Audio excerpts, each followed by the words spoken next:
Driver sa usa ka truck ang bag-ong nadakpa na sabkaron sa mga personahe sa Cagayan de Oro, Clenro. Human nga illegal nga nagdala og basura ug gisulayan og labay sa usa ka barangay sa syudad. Ani ang report. Sa nagpadayong operasyon sa Cagayan de Oro City Local Environment and Natural Resources Office kun Clenro, batok sa mga individual o grupo nga nagapahigayon og illegal nga paglabay og basura sa syudad. Adlawng Biyernes, usa ka subdivision sa Barangay Gusa, naaktuhan sa mga personahe sa Clenro ang usa ka truck driver nga misulay og labay sa usa ka dakong sako sa basura sa lugar. Apan napakgang kini sa mga personahe sa Clenro. Nasayran nga ang maong truck og karga niining basura ang gikan pa sa Balingasag sa Misamis Oriental.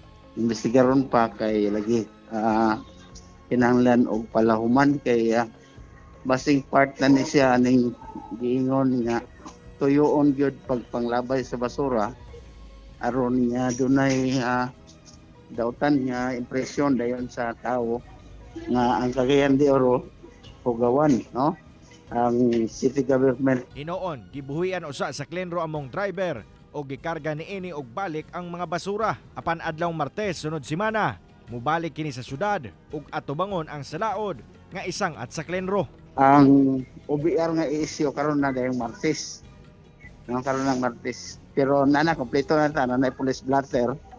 Dayon nakuha na nato iyang driver's license.